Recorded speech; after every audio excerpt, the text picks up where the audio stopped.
They're trying to move in to actually clear this out and maybe a fight. Smoothie has to go, he finds the 3-man, not Galio the Galio wants as well. Echo Fox, the man, found the 5, but lost his sword.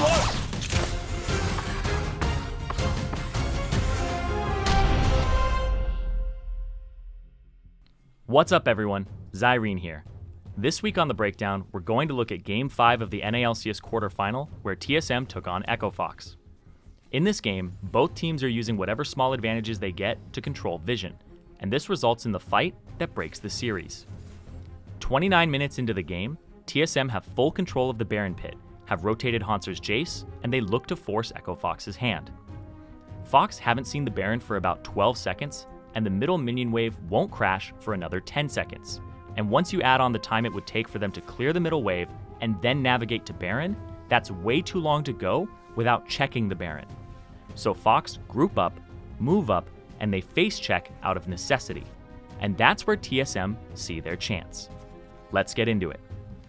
Fox are most likely expecting TSM to be above them and on the Baron, but TSM are actually to the right and looking to control the mid wave once it crashes. As Smoothie moves up with Sweeper to check the area for wards, he comes across a control ward. Lost basic attacks it, and this allows TSM to see him and Huni over the wall when they normally wouldn't. This gives TSM clear angles to throw abilities at the backline. Haunser hits Lost and Huni with an empowered Shock Blast. Grig throws his Glacial Prison at Huni. Mithy hits Lost with Solar Flare, and Sven hits the backline with True Shot Barrage. So right off the bat, these comboed abilities take Lost completely out of the fight.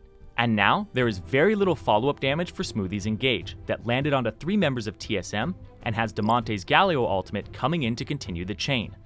As Smoothie and Lost are too low to continue fighting, Damonte lands and Huni is finally out of the crowd control, and he goes for a Slicing Maelstrom flash combination to keep his team's CC chain alive.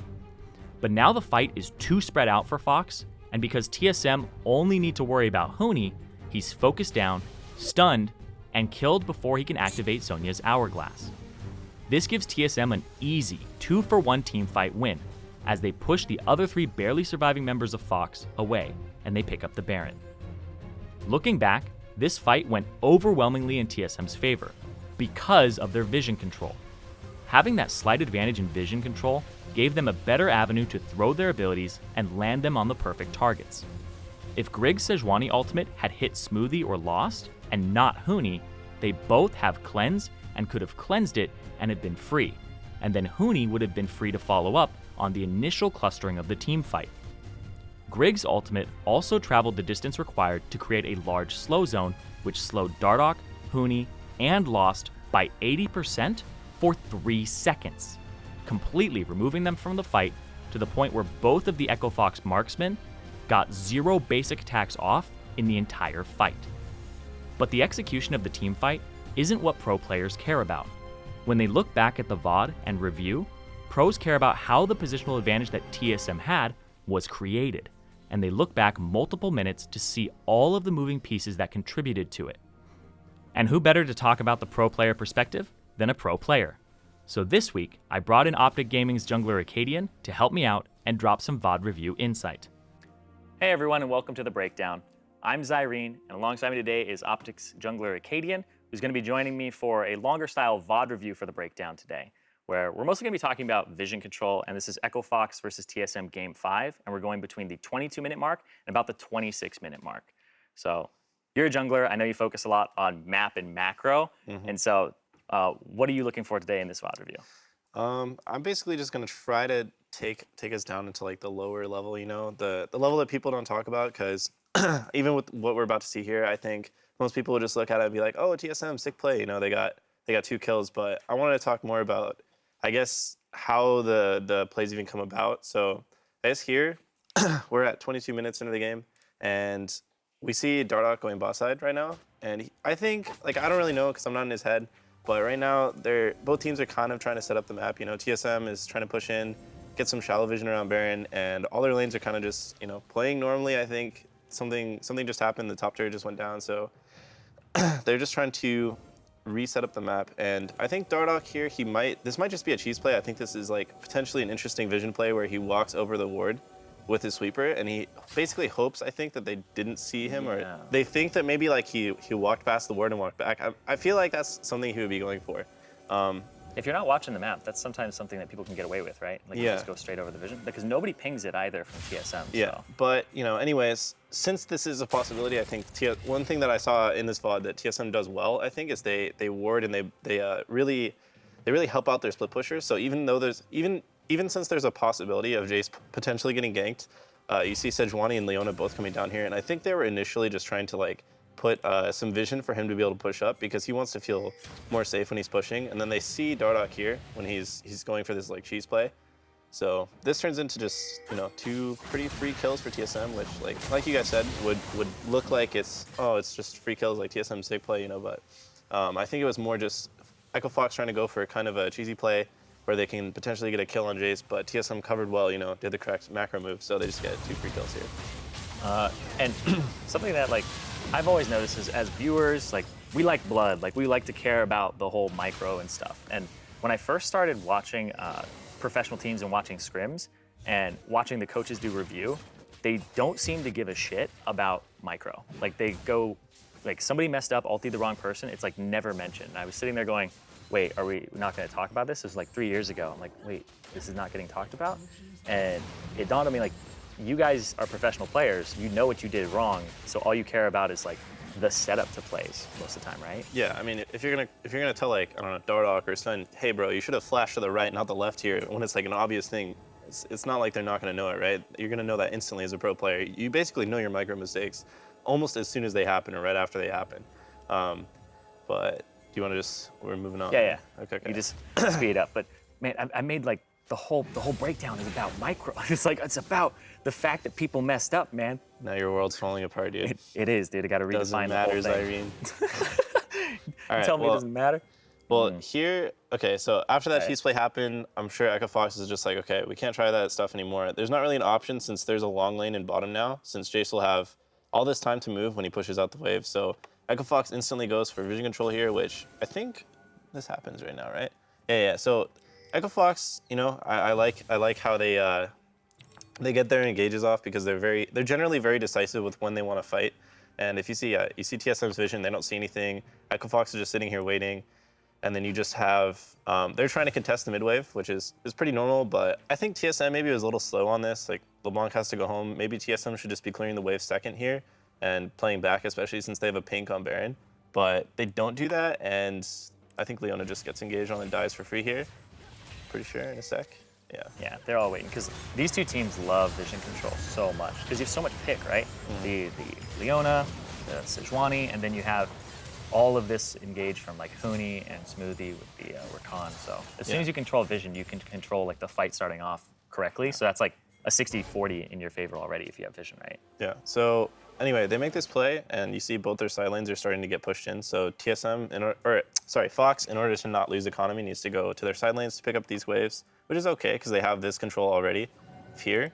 But I think it's pretty interesting. Like the next 4 minutes is kind of just a rotation between like both teams constantly for vision control. There's like a random fight around red where they're trying to deny the red. I think from Huni or Dardoch, it doesn't really matter, but it's a nice try, I guess. So I kind of want to ask the question of, all right, you picked Mithy, you have vision control. Why aren't they doing Baron? It's because of the side waves, right? Well, yeah, it's one because of the sideways, two because I don't think like they use Rakan ult, they use Galio ult on Mithy.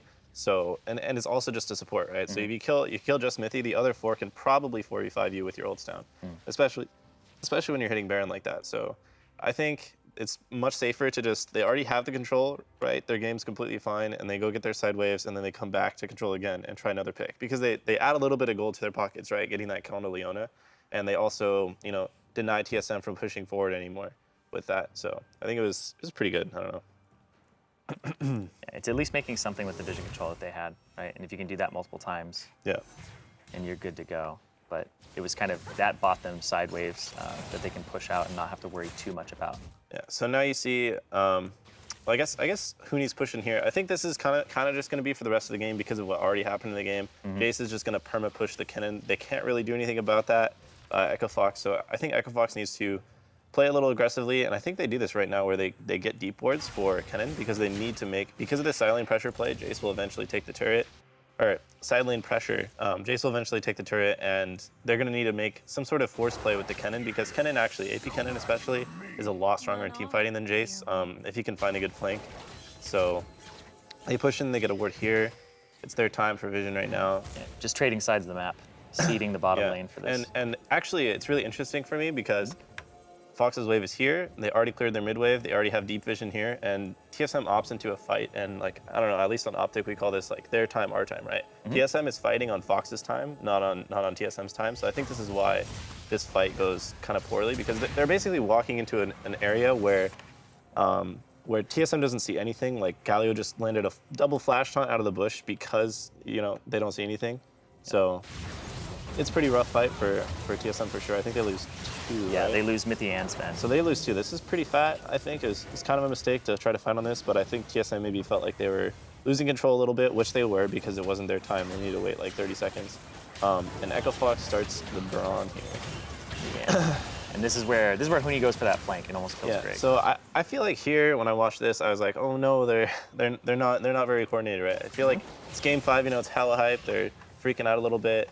Huni, this could be a good play, but unfortunately, Sejuani's passive and his aftershock proc. So yeah, that's. let me click him real quick. Yeah, See his resists. Yeah, his passive is actually down because he's fighting red. Oh, And then, really? And then Huni, like we'll back it up here, and then we'll do the slow-mo, you know, production value here. So yeah, he's fighting red, so he doesn't have it. So he's got the 60 MR in the bottom. He would have had way more. He would have had way more, right? Yeah. But then Huni comes in, and Greg actually hits him with the ulti, and gets aftershock from that. Yeah.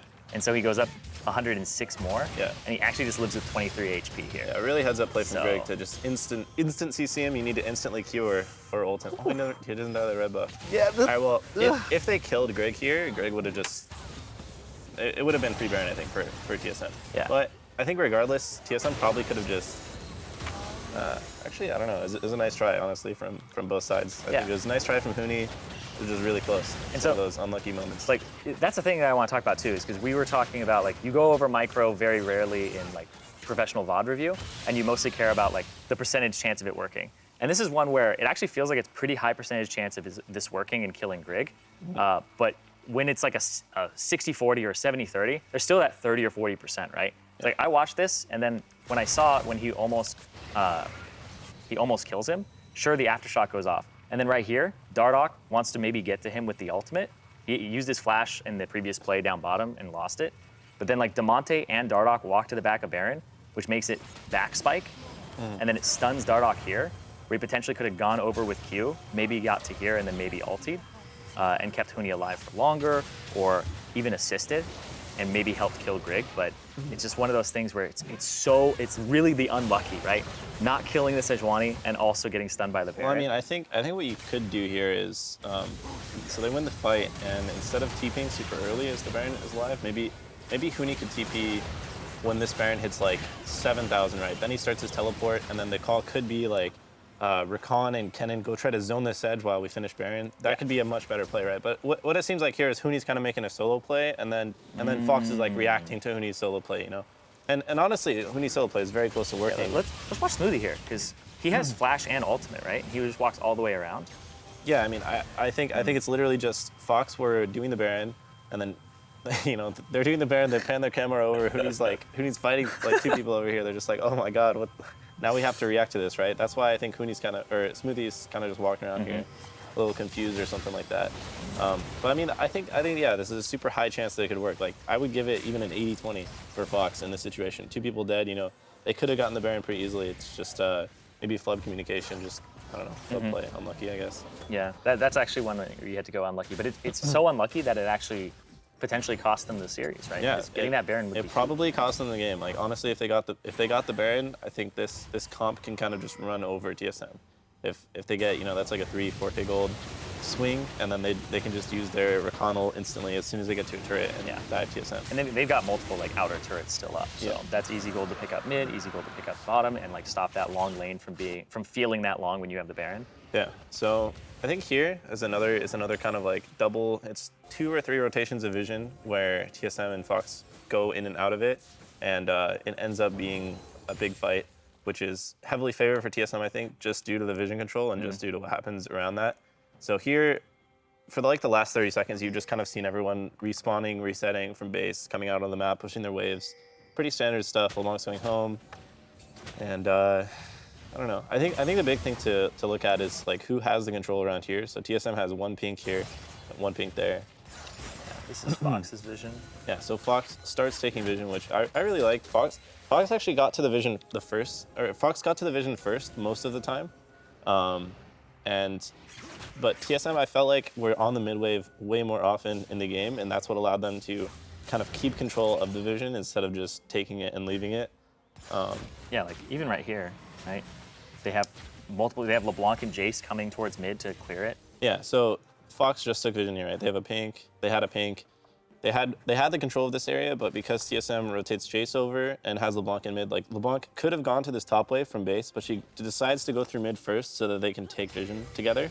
And I actually really like what they're about to do. No, they do it after.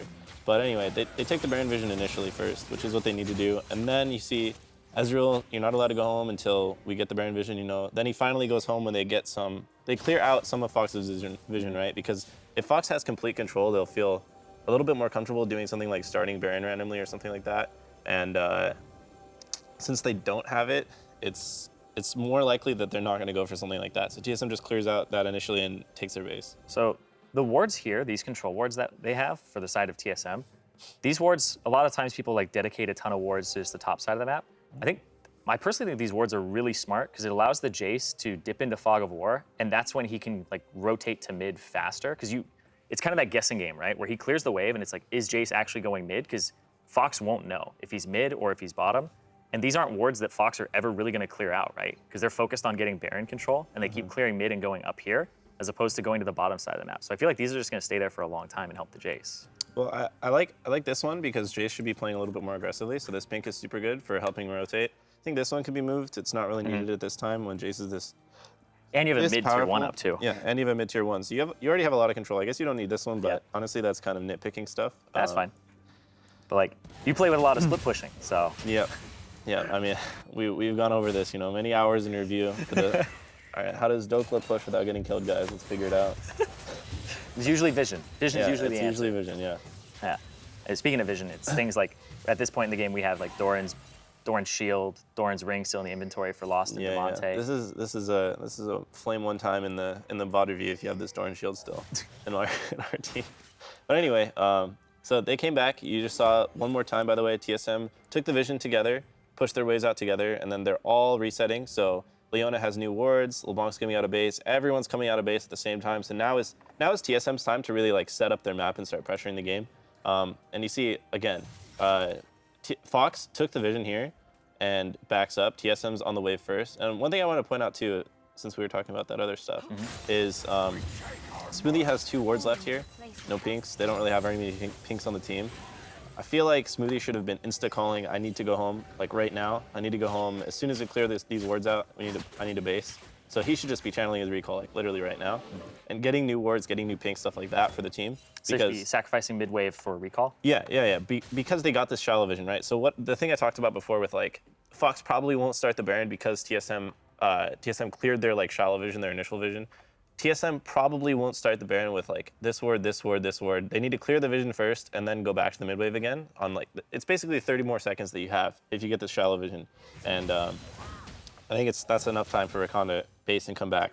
So he doesn't actually. So their wards are really delayed from Fox, and even TSM could be calling about Rakan doesn't have any wards, stuff like that.